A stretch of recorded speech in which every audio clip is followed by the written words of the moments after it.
Welcome, beautiful people, to another stream. My name is Doña, aka Doña the Light. If you're catching me live on Twitch, welcome. Please join the conversation. Feel free to hop in the chat. If you're catching the replay on YouTube, welcome. Please like, comment, and subscribe if you find this content helpful, appealing, what have you. Those are the free things you can do to support my channel, and it's all deeply appreciated. Today we're going to be further discussing the dangers of not asking for or accepting help. Excuse me, once again I was watching a Spud Witches first. Yes, I wish I had like a celebratory emote. We are going to be discussing the dangers of not asking for or accepting help. Once again, I was watching a Red Table Talk episode yesterday. That's usually where I go for inspiration if I kind of have an idea of what I want to talk about, but I'm not really sure exactly, how to go about it. And it was kind of one of those like well-rounded episodes where they were just talking about like general advice. And they have this author, her name is Brené Brown. I don't know what she's written, but apparently she is very well versed in a multitude of different things. And she was sharing with the gals at the table. They were talking about vulnerability, they were talking about guilt, they were talking about shame, talking about a lot of different things. And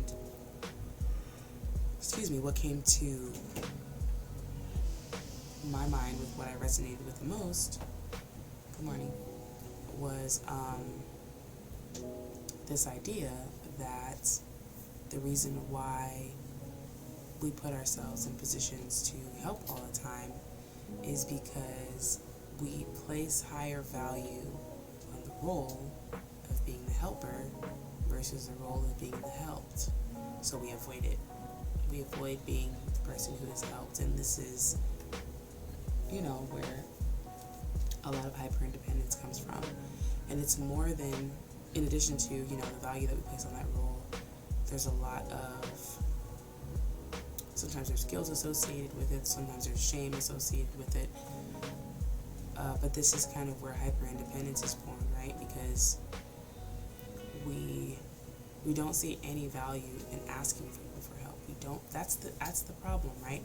We do things that we see value in. We move towards things that we see value in. And if we don't see any value at all, in fact, we see it as something or someone or something that makes you less than, we see it as something that makes you small, something that makes you weak, then it's something that we avoid.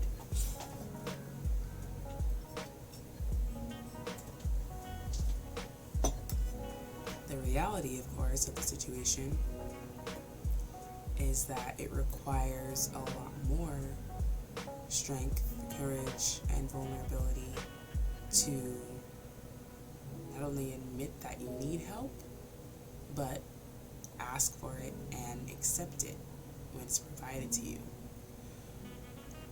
This is even more difficult when we haven't seen examples of this growing up. Growing up in a single-parent household, this isn't something that I really ever saw examples of. And something else that Renee shared was this woman came on and asked her, I think she was Jada's sister-in-law, came on and asked her a question about, when you, as a woman and a mother, you have lived your whole life in this role of being everything to your children, being everything to your partner, being everything to everyone, and you're struggling to make time and do things for yourself. Good morning, Miss Fergie. How you feeling today, boo? Are you still at work, Fergie? You should be off, right? If so, how was your day at work? Tell me about it, or your night at work, I should say. So you've been in this role. Thank you, Spuddy, for doing that shout out. You've been in this role for so long that now you're finally coming to realize that you have to not only make time for yourself, but you have to essentially create a life on your own. Let me do a shout out for Miss Spuddy.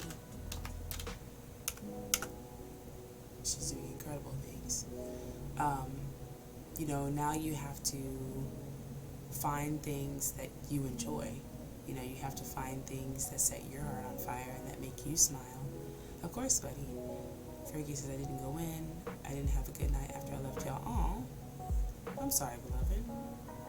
If you want to talk about it, I'm here. But, we're kind of left in this position in which every aspect of our being is wrapped around our role of a home caretaker, because it's all of it. It's taking care of the home, it's being a mother, it's being a partner, it's all of those things. So what do you do when you start to realize that you need to do things for yourself? How do you break out of that? And Brené's answer was, it's going to be a long journey. It's going to be difficult. She said that's one of the most difficult journeys that she's ever gone on. And a part of the difficulty comes from the fact that, you're not really going to get pushback from your children, or maybe even from your partner, if y'all have a healthy relationship. Excuse me, but you're going to get pushback from society, because society is benefiting from you being everything to everyone, right? They don't have to deal with, your children struggling through something because you're doing it for them. They don't have to deal with, your partner not going to work because you're taking care of the children, So society is benefiting from the role that is basically causing you to, disintegrate as a being, as a person. And so she said, to give yourself grace, give yourself time, and just to know that these things are going to happen, to know that you are going to encounter a lot of pushback, especially from yourself, because if you don't see any value in asking for help or being someone who is helped, because essentially we see, not me specifically, but society sees children as less than, right? So if you're caring for children, it's noble, you're seen as the ultimate person because the child can't care for themselves. Hey, Yama Mama. How you doing, boo-boo? Welcome in. Thank you for being here. Good morning. So you being a mother and caring for children, it's such a noble thing to do, even though we really don't have a choice because we chose to bring these children into the world, so we should be caring for them. But Hubs is here too, but our children can do a whole lot more than we give them credit for. As I mentioned, I think it was 2 days ago, we were talking about mother hunger, we're supposed to nurture, guide, and protect our children. But we never consider the fact that guidance has to do with showing them, illustrating to them, being an example for them of, what vulnerability looks like, what asking for help looks like, what accepting help looks like. We can't just, oh, you're good, buddy. We can't just be this pillar of, you can do everything for yourself all the time, because something else that she shared was that it's not human nature to be independent. It is human nature to be interdependent. So not codependent, not independent, but interdependent.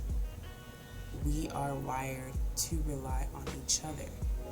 And if at any point that reliance or that trust is broken, that's what causes us to shift towards being independent, right? Like if you can't rely on your mother, your thought is, okay, well, I'll just do it on my own. And you may try again to rely on someone else, and if that doesn't,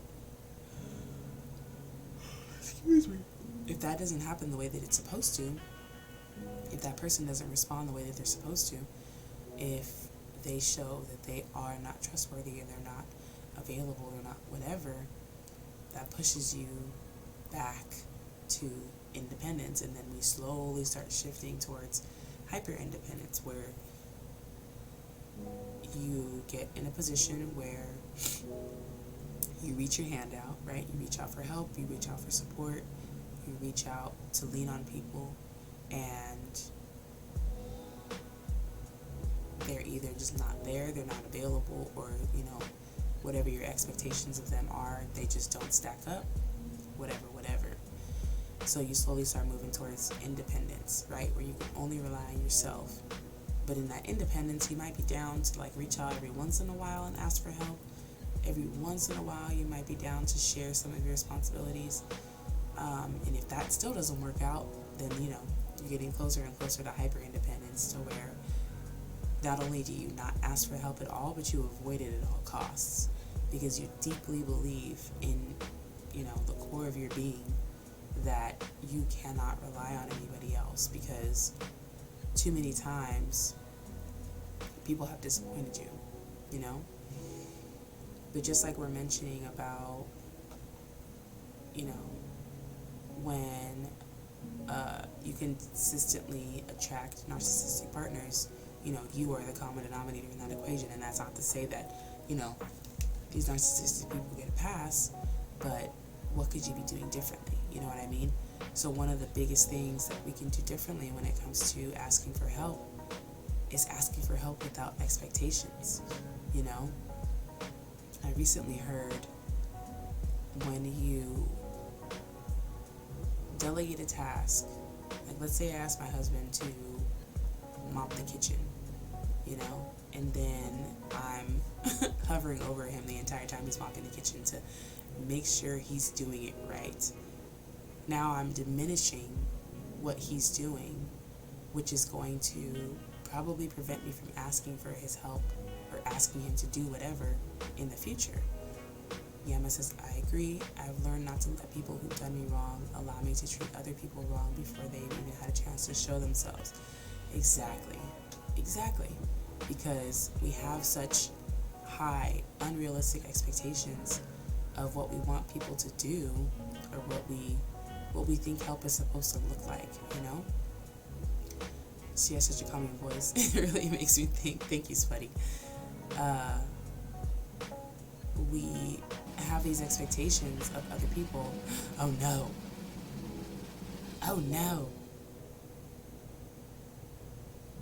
Is she gonna be broken? I'm worried sick. Oh, she got freckles. That's okay. She look good. She still got creepy eyes, but it's all good. I've tried that feeling too, but determined to have. Yes, absolutely. She looked cute. My little jacket pet. She looked cute. But yes, and so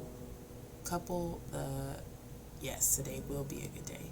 Couple the super high expectations with the belief that once one person has wronged you, everybody's going to wrong you.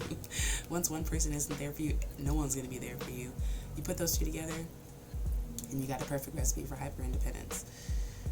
But we can't live life this way, because again, we are supposed to be interdependent. That's why we have all these sayings like, it takes a village, you know what I mean? Community is everything.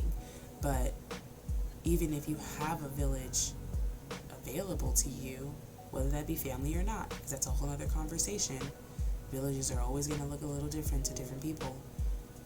Are you utilizing your village? You know what I mean? Do you trust your village? Do you trust that you can ask for help and, it be received? But again, absolutely, Emma, absolutely.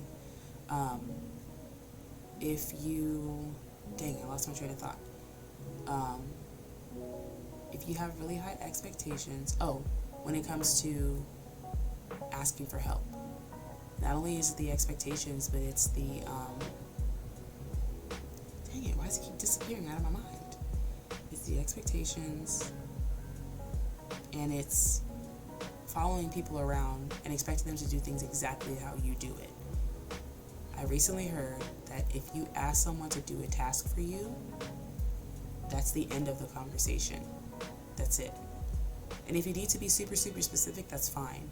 You know, like, for me, cleaning the bathroom is cleaning everything in the bathroom. The tub, the shower, the counters, the sink, you know, the toilet, all that stuff. But if I ask my husband for help and to him cleaning the bathroom is just cleaning the tub, and then I get upset, all I have to do is further communicate. Hey, can you clean the tub, the shower, the sink, the counter, the toilet? You know, that's all encompassing cleaning the bathroom. I can't just expect him to know or to have the same idea as me of cleaning the bathroom. Cleaning the bathroom means one thing to me, it could mean something else to him. But instead of just assuming, I could just over communicate, you know? And if we're in relationships with people if we're in healthy relationships with people, then, you know, over communicating doesn't have to happen. I'm cleaning my bathroom right now. Over communicating doesn't have to happen over and over and over again. Like, I shouldn't have to ask my husband every single time I say, can you clean the bathroom? But it wouldn't hurt to do so. You know, that's the thing. We really feel like communicating is a chore because we're really taught to believe that indirect communication is key. I can't tell you how many times I've heard, well, he should just know. That's just common sense. And it's like, no, it's not. Those things are not common sense. Cleaning the bathroom, it's just not, you know? And we really have to move away from believing that communication is a chore.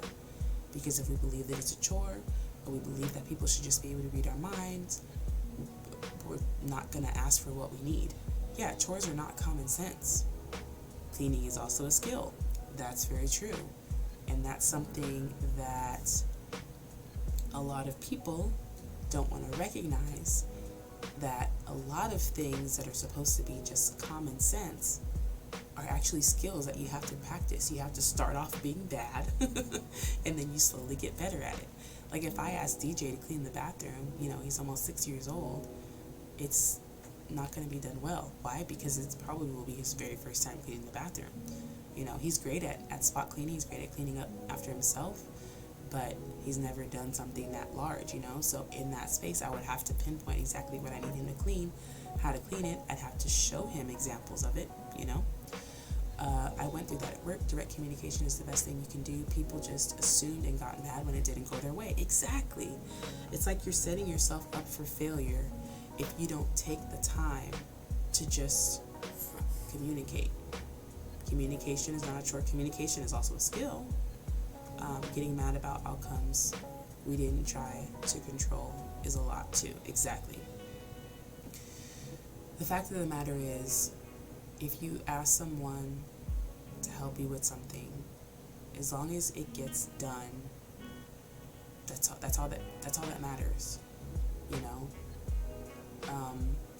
As long as the person did what you needed them to do, it's all that matters. And it's funny because I had this discussion with someone in a mom group, and they asked, well, how do I know that it got done? How do I know that it got done? If you can't go into the bathroom and know that it's been cleaned, that's a problem. But again, you can communicate with that person.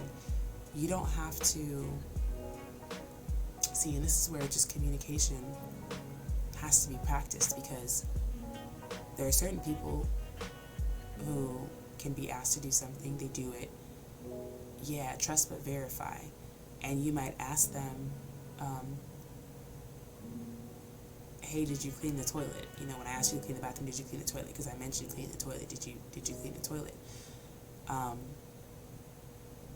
But depending on the relationship that you two have together, you asking them that might be triggering, and it might be bothersome that you don't trust that they cleaned the toilet, if that makes sense.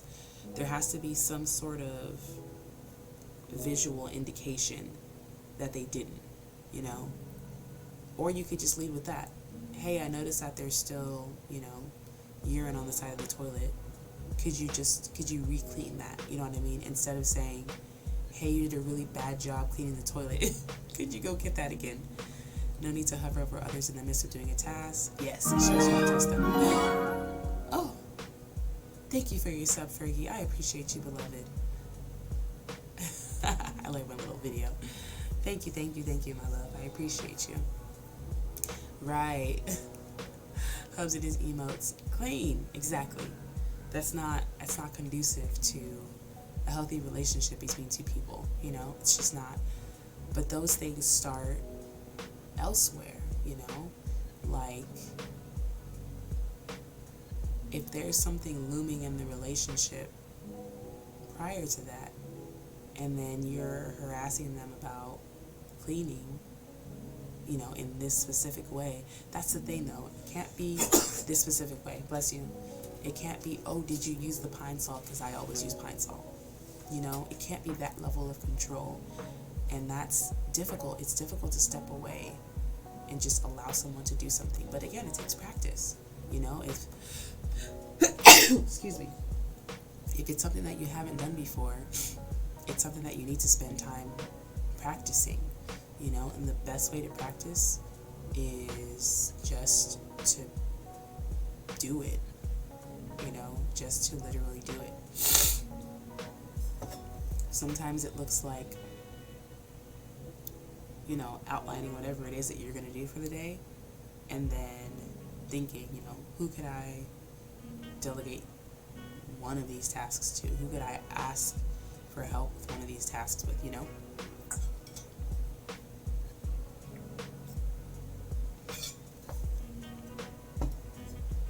Because again, we're supposed to be interdependent, you know? We're supposed to be able to depend on each other. The fact that you pride yourself on everyone being able to depend on you, that's not how a true community works. You know, a true community works by you being able to depend on people as well, you know, but you have to allow them that space. You have to open yourself up to being vulnerable. You know, you have to let go of your assumptions of what people think of you, you know, or you can dare yourself to even ask, you know, what do you think of me when I ask for help? Does that make you think less of me? You know, heavy on the allow them the space, absolutely. Very, very heavy on allowing them the space. Because if we don't allow them the space, even if they wanted to do it, they won't be able to. Like Jada was mentioning that she'll be doing stuff, and her husband will see and will know, like, yeah, you need help with that. And she'll be like, no, I don't need your help. I don't want your help. You know, just go back to doing whatever you're doing. And he's like, yeah, and like he's following her the whole time. He's following the whole time, and he's like, you know, inserting himself to make sure that he's there to help her, support her with that, whatever she's doing, because he knows that she needs help. That might help, you know, if you have the energy to do that. You know, like if I was working on helping someone become less hyper-independent, and I just kind of inserted myself, you know, in places. But it's up to that person to see what you're doing, to recognize that you are putting yourself in this position to help show them that you are willing and able to help them. But if that person meets you with frustration or anger, it's going to be really difficult to continue to insert yourself, you know what I mean, and help them. Like, if I'm over Yama's house and I'm like, yo, you're not doing that, like, you're not doing that alone, you know, I'm going to help you. You know, she's in the kitchen cleaning or something like that, while we're having a conversation and I just start cleaning. And she's like, no, stop. And I'm like, no, it's okay. We can do this together. You know, we can continue to have this conversation and we can do this together. And she's like, nah, you don't understand. I need you to stop. You know, like, either you stop or you can leave my house. Like, if that's what I'm met with, there might be a part of me that's like, okay, let's pause and talk about this, you know, if it's the first time it happens. But if it continues to happen, that's going to be really difficult for me as a person who wants to help my friend move past this and heal past this, you know, because I'm met with anger consistently. The first couple times is understandable, but I also have to be the kind of person who can take that. Not everybody can take that. On the opposite side, some people, when they're offering help, or they're presenting help, or they're making themselves available to help you, and you meet them with anger, or like you guilt them or you shame them or whatever, it's going to be really difficult for them to show up in that space and do that again, because we're sensitive beings. Humans are sensitive, and everything that we do is going to have some sort of reaction and some sort of consequence. Consequences are neither positive or negative. They simply are. They exist. But we just have to be mindful of how our behavior... Good morning, Jonesy. Welcome in, love. We have to be very mindful of how our behavior not only impacts us, but also impacts other people. Like, we can't be willing and ready to be everything for everyone, and then get frustrated when people do want to help us. It's such a slippery slope. And one of the biggest detriments to hyperindependence is, being in a constant state of stress, a constant state of being like on and aware and looking for things to do, looking for people to help, anticipating people's needs, like doing that all day, every day for multiple people. It's exhausting, like mentally and physically exhausting. And so we're just slowly withering ourselves away for the sake of being able to say that we do it all. And it's funny because people they kind of boast about it and complain about it at the same time.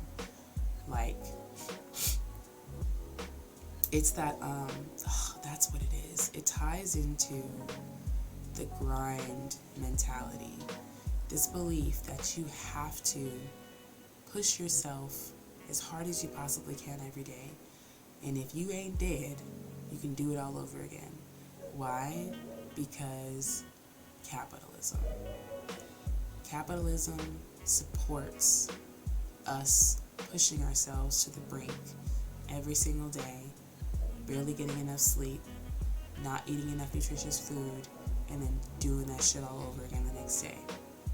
So again, everything in our society is pushing against the fact that we want to be interdependent, the fact that, we need other people. You think about these small villages or small cities or small countries. I mean, you can even think about just a small town period, not even necessarily a small village or something in some country. And these people are interdependent. You know what I mean? They rely on the banker for banking and also other few things. They rely on the general store manager for that and other few things. Absolutely. I've caught myself working too hard a few times, because working harder doesn't get rewarded with much more than much more other than more work. It's true. You work hard and you get more work. It's so true. You show that you can be there, or you want to force yourself and prove to other people that you can be there for everyone and everything. And what do you get? More stuff, more things to do, absolutely more work. And it's really up to us, especially when it comes to the like workplace, outside of work or outside of home, for us to vocalize that. You know what I mean? Like, at a certain point, even the pay isn't enough. Like, if you are working yourself to the bone every single day, and the reasoning is, well, you're compensated very well. It's like, cool, but the compensation isn't helping me recharge, you know what I mean? It's not helping me feel less exhausted at all. And damn, that's so true. The reward for doing more is just more work. It's just more work. And I tell Cali Crocodile all the time, anytime he tells me about, you know, the things that are happening at work, and he's like, yeah, they're giving me more responsibility, they're giving me more to do. I'm like, when is your pay gonna change? You know, first and foremost.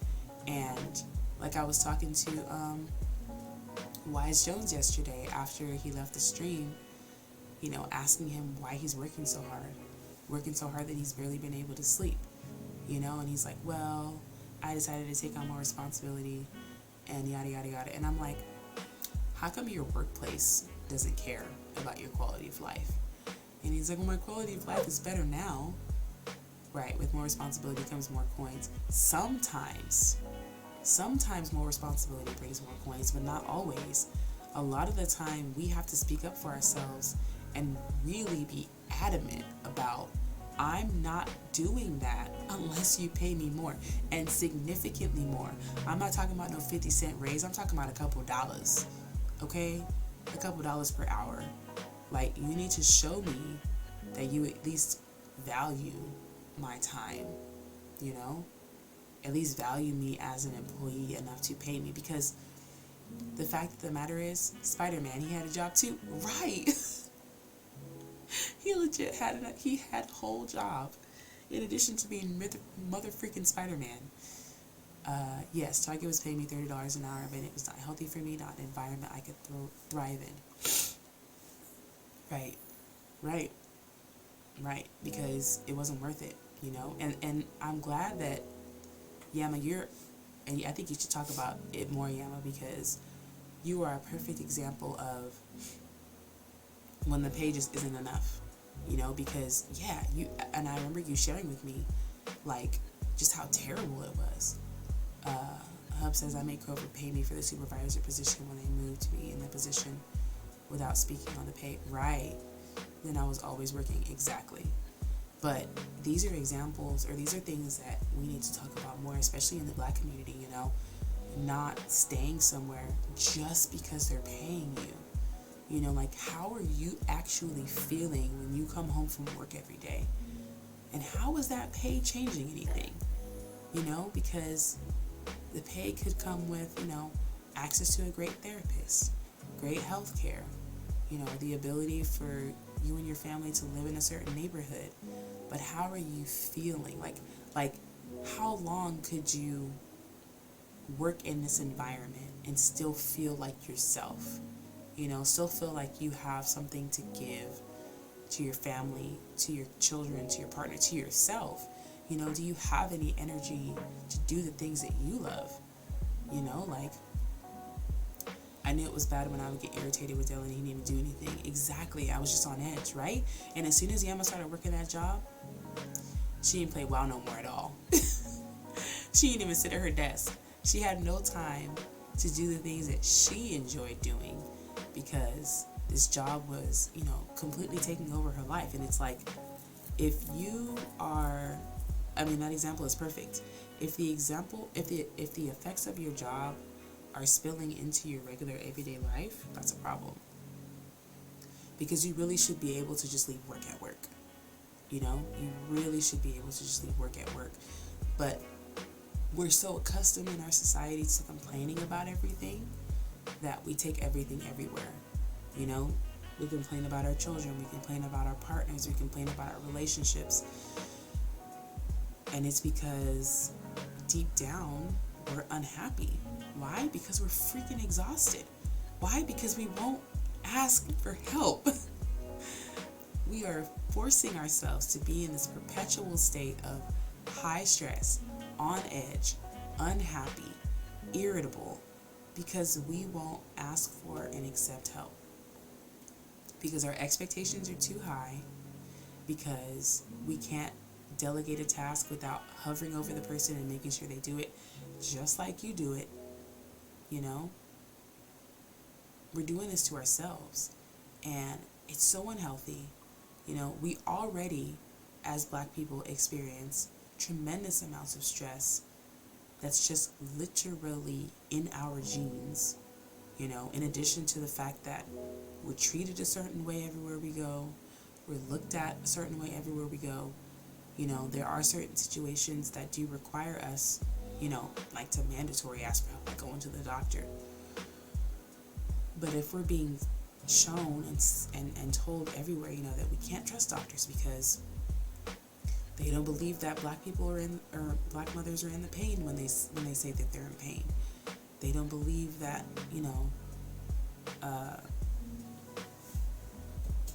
they just unfortunately view Black people a lot as second-class citizens, still to this day. And I know that all of us can attest to experiencing this firsthand in some way, shape, or form. But the things that we can control, being interdependent on those around us, we need to do something about it. We really, really do. And we need to make a commitment to doing something about it regularly, not just when things get super, super bad. When we get super, super stressed, or when we have a panic attack, or an anxiety attack, or a breakdown. Captain! Welcome in, Captain. Welcome back to the stream. But usually that's sometimes when we choose to budge and do something different. When we have a heart attack, or some sort of health scare happens. But our bodies are already telling us that we need to start asking for help now. Constant headaches, inability to sleep, not having an appetite. I'm doing bad. How are you? What's up, Captain? We're here for you if you want to share. We're not going to ban you. But if you want to share, we're absolutely here for you. But yeah, aches in our body, physical aches in our joints and just pain. And oftentimes we brush it off and we sum it up to, I'm just getting older, my body is changing. Nah, that ain't it, Chief. That ain't it. The truth is you are neglecting something, and your body is trying to give you signals and trying to illustrate to you that something is wrong and that you need to do something different. The definition of insanity is doing the same thing over and over and expecting a different result. And far too often, this is what we're doing. We're going through our days and we're going through the motions and we're doing the same thing over and over and over again. But we just expect things to be different. We just expect for someone to reach out and forcefully help us. But oftentimes we won't even accept that help, because we're so wrapped up in the identity of being everything to everyone. Well, I can't find anyone to play with, and I'm sad. What do you want to play, Captain? Maybe we can help you out.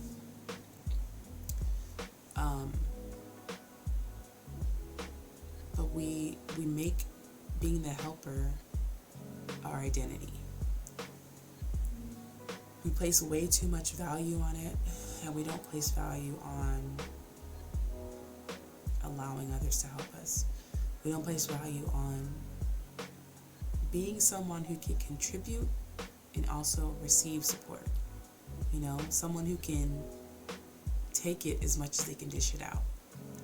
Shaka's here. Good morning, Shaka. How are you, beautiful soul? Captain, the topic today is the dangers of not asking or accepting for help. That is a terrible sentence. My goodness gracious. I gotta get better at those. It's supposed to say, what is it supposed to say? The dangers of not asking or accepting help. Why do I have 4 in there? I don't know. Oh boy, I can talk about this all day long. Let's do it. I'm good, thank you. Saw you were live and had to say hi. What are we up to today? Shaka, we are having our daily mental health chats. I've been having these since, I think, Friday. I think this is like my fourth one. My plan is to be here every single day to talk about a different topic.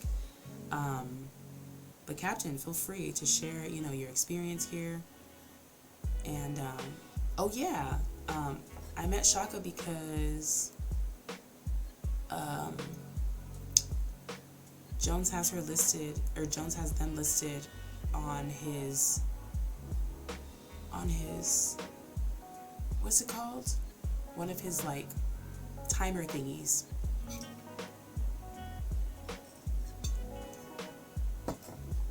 But yeah, Spud. Jones has Shaka listed, as well as Yama and a few other World of Warcraft players, on one of his timers that says when all the WoW stuff was happening, as far as the subs and all that stuff, for the Dragonflight and blah blah blah. And so I went to Shaka's page and I was like, okay, Shaka, I'm here for it. So I've been hopping in their streams when I can. I swear I didn't do whatever I heard. Yes, you did, Jones. Jones, you have a timer on your stream that says that basically you're shouting out a bunch of other streamers that play WoW.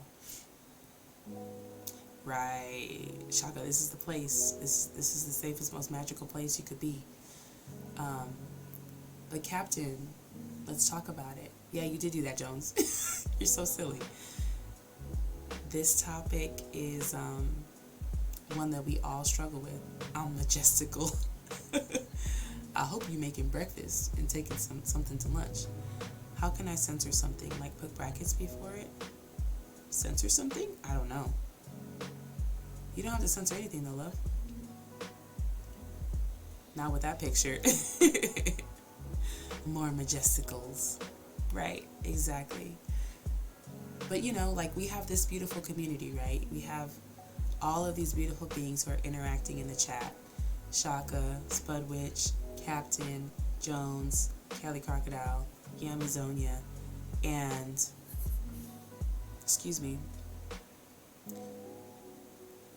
we do a decent job of being interdependent, but I think we could do better. I think that I know that we need to share more when we need support with something. I think we need to completely dispel the belief that we are ever being a burden to someone, because I get to choose what burdens me. You don't get to choose. You don't get to choose that. You don't get to choose whatever it is that you're sharing is a burden to me. That came out weird, but yeah. Well, 3 years ago, I started hearing voices. At the time, I didn't tell anyone. For 1 year, then I became so depressed and paranoid I couldn't even go outside. That's a lot, Captain. What were the voices saying, or do the voices say? Yeah, my husband's always hearing voices. Always. It's a regular part of his days and his nights. He hears them in his dreams. He hears them all the time. I love all of you. But were the voices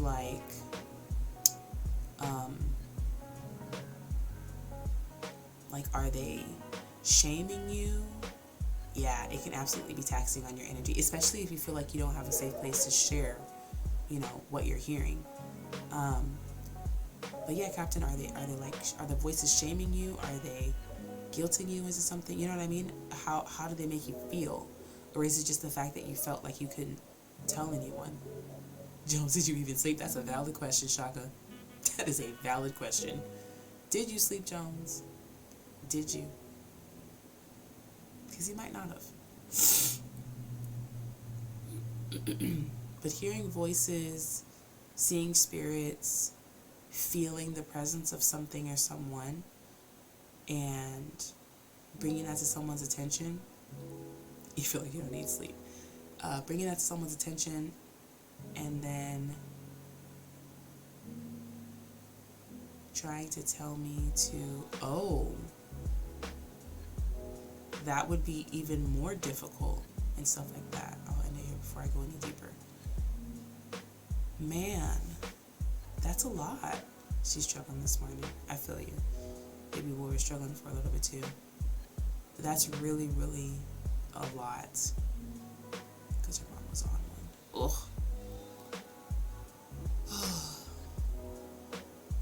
Captain, how did you handle that? I mean, wow. That sounds like something that requires like a medium, someone to help you interact with those voices and getting to the root of where they're coming from. But if I heard voices like that, I mean, I wouldn't want to inquire further.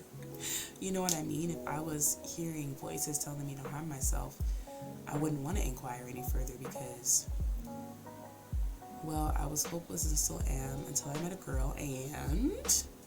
And what? Don't leave us hanging, Captain. Come on. Yeah, that's a lot. Did it get worse after you met a girl? Did it get better? Or were you finally able to talk to someone about this? Worse. Oh no. Right, suspense.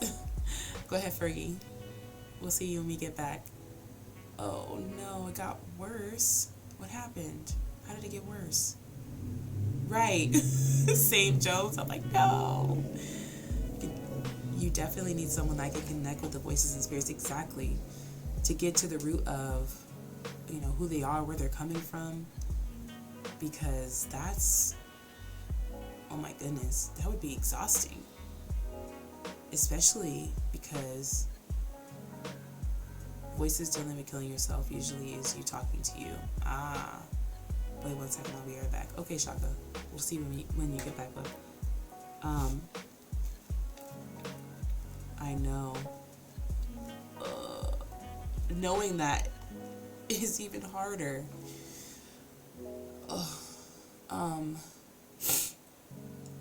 Should be asking questions as to why it's asked. Have you tried that, Captain? Have you tried asking questions? Yeah, triggers. Digging in, sitting with it, journaling, meditating. Because the same voice answers questions. Some of that also might just be coming from a fear of death. I think that's a natural fear. Yeah, and he responded with, I wasn't able to make a monster now, but I have the power now. I wasn't able to make a monster then, but I have the power now. You are stronger than your psyche and your subconscious. Absolutely, you are. But what does that mean? Make a monster? Yeah. Be curious. I think these voices are legitimately playing on your fears, right? We fear being a monster. Oh, absolutely. Yes, Shaka. Captain. Connect with Shaka. They can absolutely help give you a more intuitive answer as to what you're experiencing. Yeah, you can explain if you like, love. It sounds like a movie. I know, right? But we fear being a monster. We fear death. And I don't think we fear death. I think we fear the process of dying. I think we fear the pain that we associate with dying, right? I do know that energetic experience within ourself are manifesting what we put in ourselves to do our thoughts and actions. Okay. But these voices are absolutely playing on your fears. These voices within your subconscious itself might be a different version of yourself, but the thought process of demons actually comes from manifested fears within trial. But being a monster isn't inherently scary. Being a monster isn't inherently a problem. It's what you do as a monster that's scary, right? The process of dying, what you experience, the fear that comes with dying, that's what the pain that comes with dying, that's what we fear. So what specifically about being a monster is so scary, Captain? I mean, because being a monster could mean a lot of different things to a lot of different people. Basically, my grandfather was killed, and he wanted to make me one as well. What do you mean, love? He wanted to make you a what? Yeah, the fear associated with death, I think, is more closely associated with the pain. Like, we don't want to suffer. Oh, was a killer, and he wanted to make me one as well. Got it. Thank you for telling me to read it again. Okay. Do you believe that you could be a killer? Do you believe that that's even possible for you? Right. Okay, if you don't believe that that's possible for you, what is the true root of your fear? Is the true root the possibility? But if you don't believe that that is a reality for you, or it could be a reality for you, what specifically is the fear? The possibility? Okay. I think you should absolutely connect with Shaka, because they could give you a reading and pinpoint specifically, because I can talk to you too, but I think what Shaka can do will give you a more targeted idea. It's only a possibility if you feel that, yes, exactly. Do you have the belief, Captain, that you are capable? Did your mother or father deal with voices? How did they handle it? That's a really good question. That's the problem. Because if we don't have control of anything else, it's our own intentions, manifestations, and actions after within the physical world. I pulled the cards, and a lot of what you said showed up. Fear, heavy bearings, and impatience. Okay. I feel that. I feel all of that. Definitely coming through, just, reading Captain's messages. Here's the thing, though, y'all. It's really difficult to separate ourselves from our thoughts. That's really difficult. And if that's not something that we practice through meditation, through the practice of observing our thoughts and seeing them as separate from ourselves, because our thoughts are just thoughts. They are a part of us, but they are not who we are. And if that's not something that we practice regularly,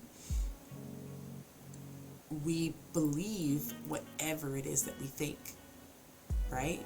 So as Callie is stating, we have control over our own intention, manifestations, and everything outside of the physical world. But if we don't have the capacity, or if we haven't practiced this skill of separating ourselves from our thoughts, that's I think the most scary part. Maybe you should consider doing a spiritual cord cutting ceremony. Might help you feel less attached to your grandfather's past ambitions. That's also an incredible idea. A really, really good idea. Because that attachment that you feel, and it's natural to feel attached to our ancestors, right? That's very, very natural. Typically, that's, I support this in a follow-up with a 3-day cleanse. What does that cleanse look like, Shaka? If you could explain that, that'd be beautiful, since we're already on the topic. But yeah, typically when we talk about, our intuition and things like that, a lot of it comes from our ancestors. So if that's who your ancestor is, and those are the things that you are feeling and hearing and things like that, it can be really difficult to trust your intuition or trust how you're feeling. You know what I mean? I'm sorry, baby.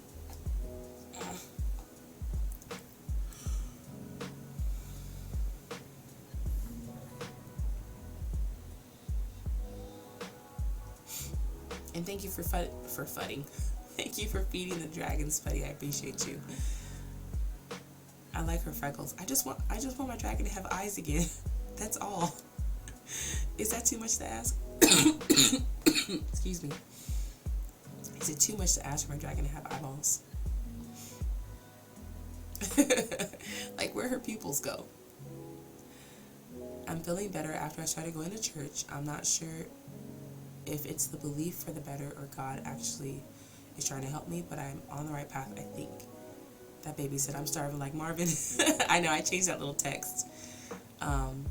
Day 3 cleanse will be a bath. Oh, wait a minute. I see day 3, Shaka. I don't know if you wrote the other 2 days. Captain, I'm glad to hear that you're feeling better after you started going to church. If you'd like, you can share kind of what specifically you've resonated with the most while you're at church. Like, is it the sense of community? Is it the messages that are shared each day? You know what I mean? Like, what specifically? Is it maybe just being in the church building that makes you feel that way? Day 3 cleanse will be a bath split into 3 days and a candle, which can go up to 7 days. And the bath would include herbs and colognes. I got you, Shaka. I got you. One thing is energy is in good or evil. Good morning, DJ. But direction-wise, isn't good or evil. Now that your grandfather's passed away, voices of him telling you what to do, what he did in the past shouldn't be as present. I got you. The church is very good for a lot of people. I'm glad to hear that. Yeah, just being there. That's beautiful. So it's literally just being in the environment. I've been an atheist my whole life, but after I accepted Jesus, and I feel better. That's good. I mean, often having a higher anyone to look up to or to connect with. Listen, church is great, but you need the Psalms. Psalms 91 is perfect for this. Bam. Shaka got you covered. They are coming through. It's great to hear. Glad you're feeling better and that the church is helping. Yeah, that is really, really helpful. How you feeling, buddy? Not feeling good. Not feeling good? Why? Are you tired? I'm just too heavy of that. Oh, this is too heavy? Okay, I'll go put it downstairs. Psalms are good. Book of Solomon is always wisdom. DJ, he ran off. He ran away. I'm turning off the TV. Oh, he's turning off his TV. He'll be back. Psalm 91. Beautiful. I must go now. Oh, yeah. Babe, I hope you made some food. I know it's almost that time. I hope you have a great day at work. Practice the 21 divisions. Dominican voodoo. I know some things. Oh, Shaka, I know you do. I know you. I can tell. Not only just from reading your about page on your Twitch, but I could feel it. It is definitely a feeling. Okay, loves. I'll see you later, fam. Hit me up. I also am going to go because I am getting very hungry. And DJ's awake, so I got to make him some breakfast and get him ready for his little school class session. I appreciate you all for being here, for coming through, for contributing to the conversation. Mommy, Grandpa's here. I know, but he's about to go to work. Bye-bye. Have a wonderful day, everyone. Thank you, Captain, for coming by. I need to meet with you. Right. Thank you, Shaka. I absolutely will. Yes. Interdependence, y'all. Interdependence.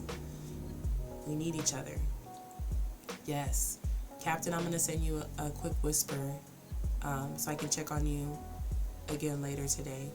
Thank you so much, love, for the amazing stream. Of course, it's my pleasure. It's my pleasure.